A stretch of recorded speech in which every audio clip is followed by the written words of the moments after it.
Bom dia, meus amores do sétimo ano. Vamos começar mais uma conferência aqui do dia 3 de dezembro, tá? Essa conferência que faremos hoje será para uma revisão, né, para a prova, tá? A prova será na próxima semana e os capítulos que vão cair na prova são os capítulos 18, 19 e 20. Na aula passada, nós fizemos uma espécie de revisão também, porém foi em formas de exercício. E hoje nós iremos falar alguns tópicos que têm grande importância, né, para o nosso estudo e também para a nossa prova, tá?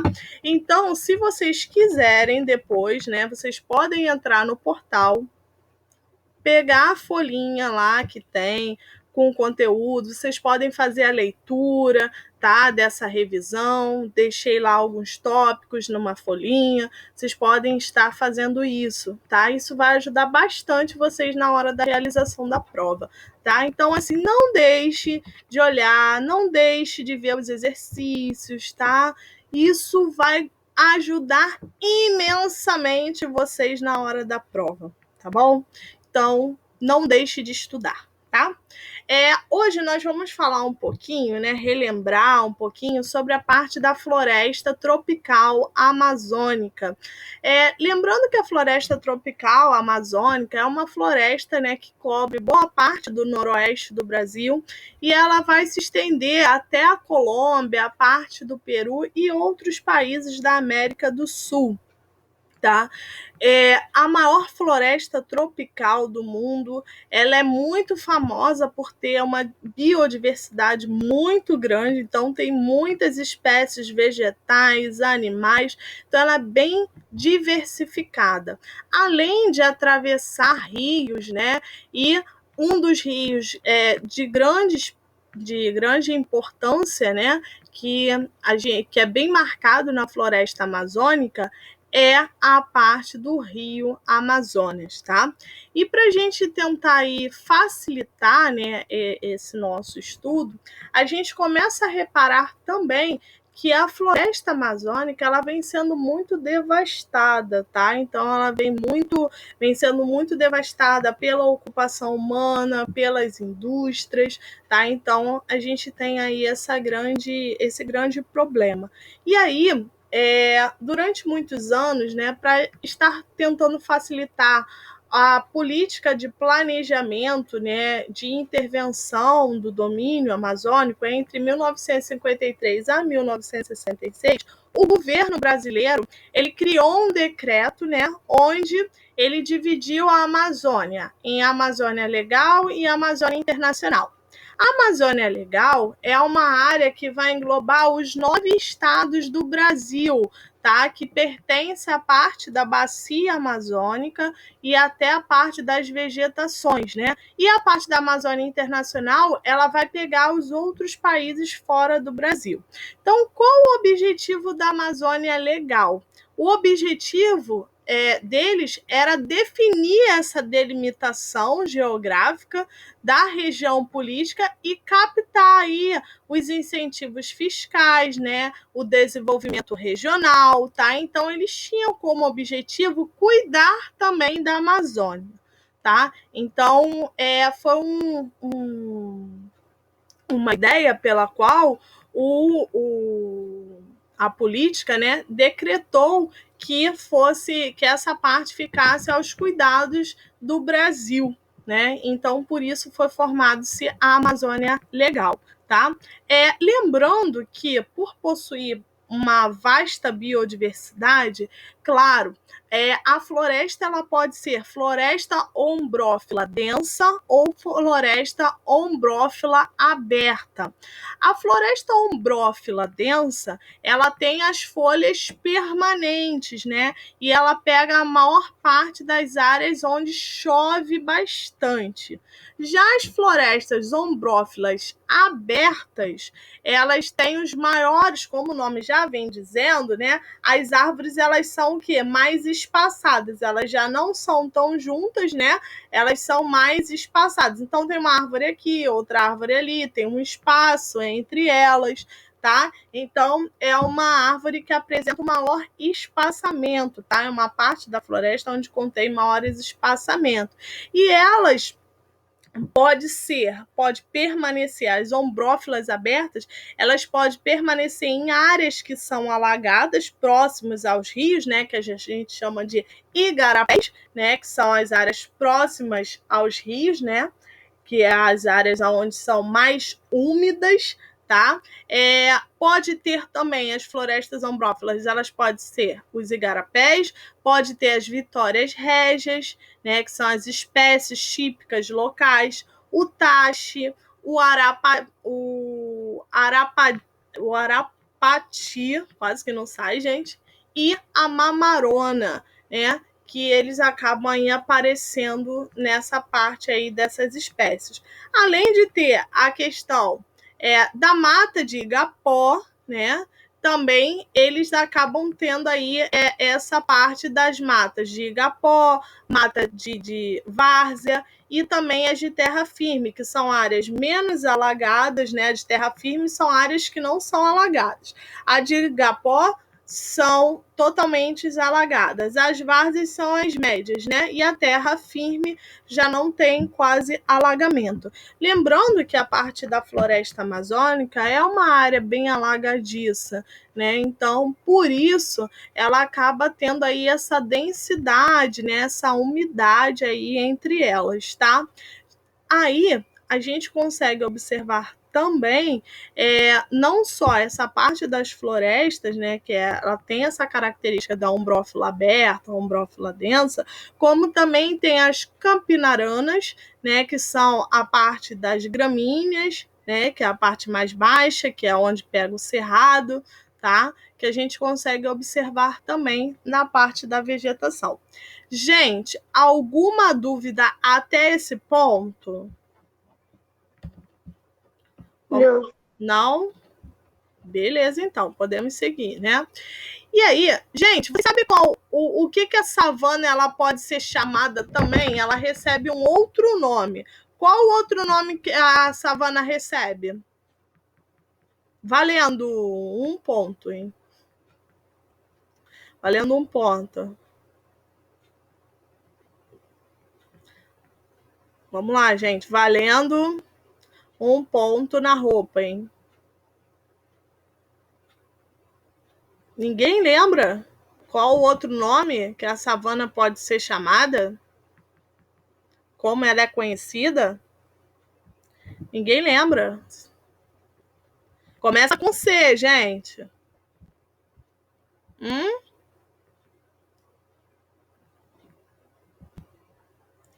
Alguém?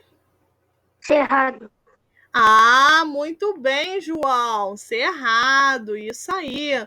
Então, as savanas, elas são denominadas também como cerrado, né?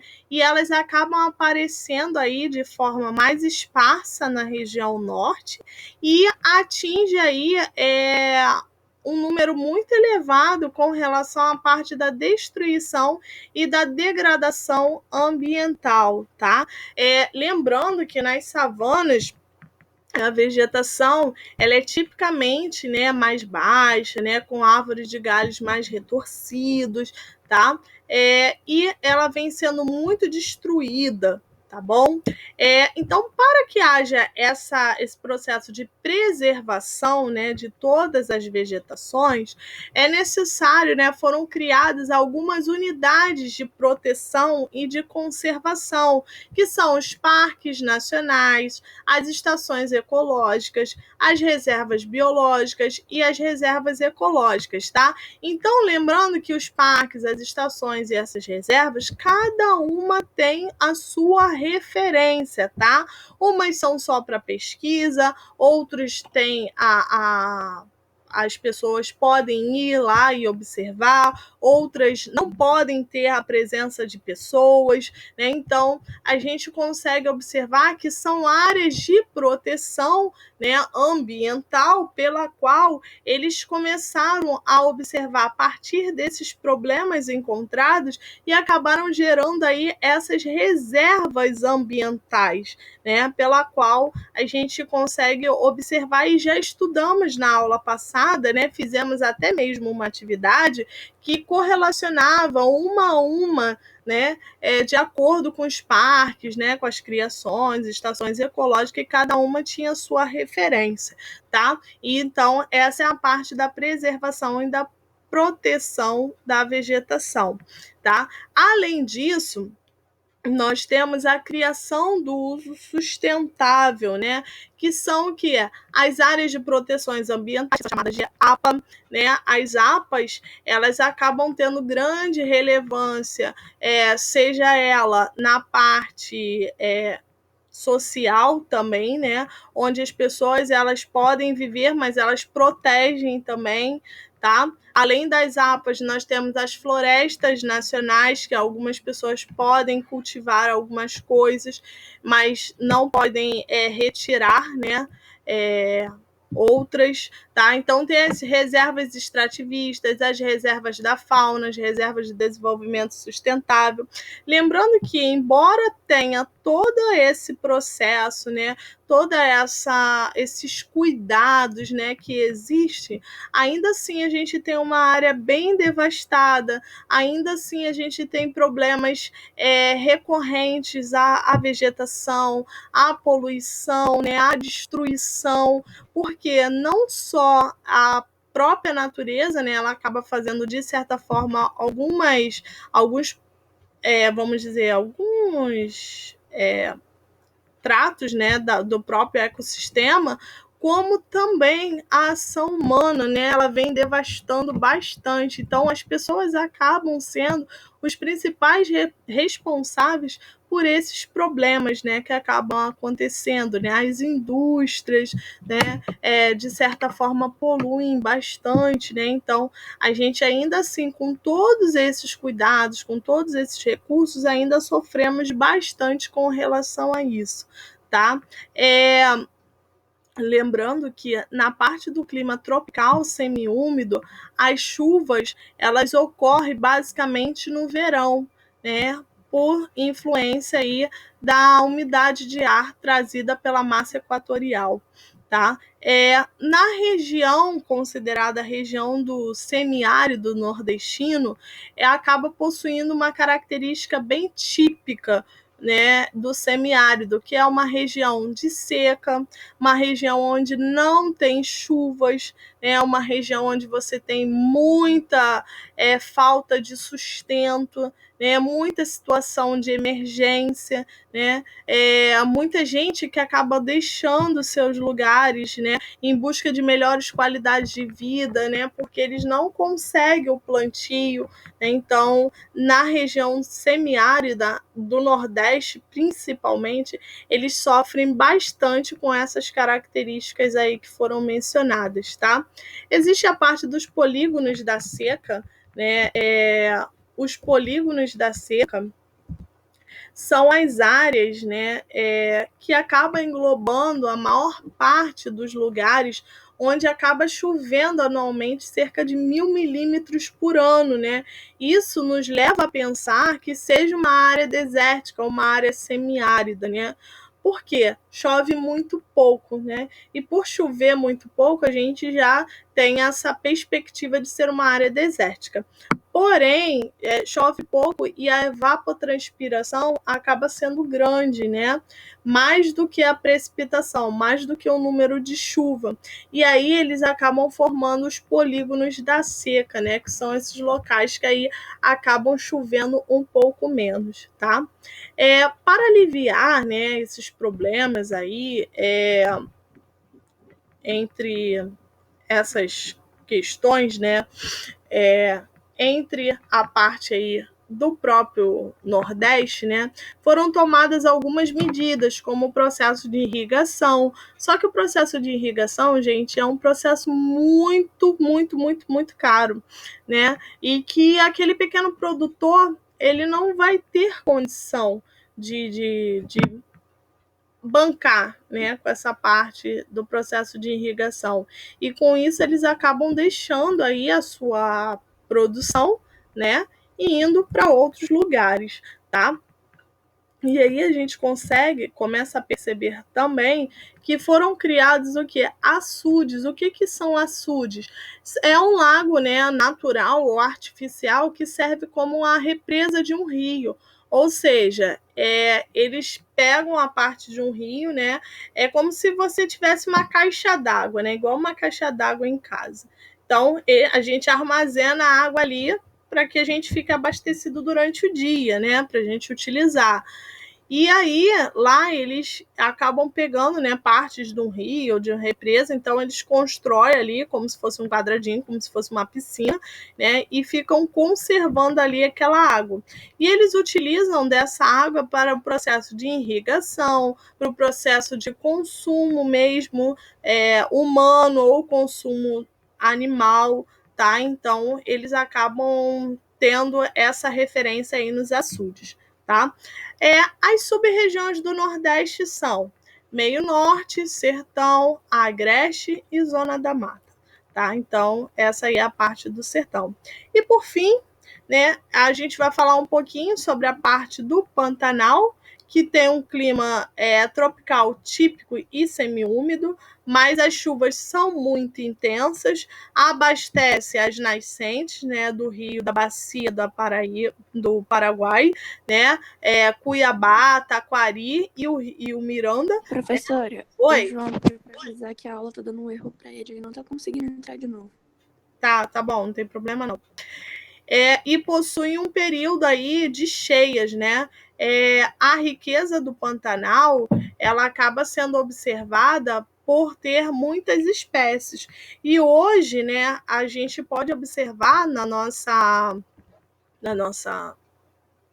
vamos dizer, nas nossas reportagens, né, esse ano, a gente observou bastante a questão da queimada, né, no Pantanal, onde diversas espécies foram destruídas, né, muitos animais morreram, né, então isso é algo que a gente começa a entender, né, que é algo muito ruim, tanto para os animais, para os vegetais, como para a gente também, né, para o nosso meio ambiente, né, porque através dessas florestas é onde a gente acaba concentrando, né, um percentual maior climático, né? Então, se isso tudo devastar, se isso tudo ocorrer queimadas, como a gente vai conseguir sobreviver, né? A gente já sabe que as elevadas temperaturas têm ocorrência aí pelo fato de ser devido a essas questões de poluição, de desmatamento, né? Então a gente imagina aí essa parte do Pantanal que foi totalmente devastada e quantas espécies, né, os biólogos estão fazendo aí o monitoramento das espécies, que muitas queimaram suas patinhas, né? Muitas espécies passaram aí por problemas na pele, né, respiratórios. Então imagine como ficarão no futuro o nosso Pantanal, né? Como vai ficar, né? Então imagine vocês aí o que pode acontecer futuramente com isso tudo que já começou, né, a acontecer, principalmente, né, com relação a essas questões das queimadas no Pantanal, tá bom? Gente, alguma dúvida até aí? Alguma dúvida, gente? Eu não tenho nenhuma.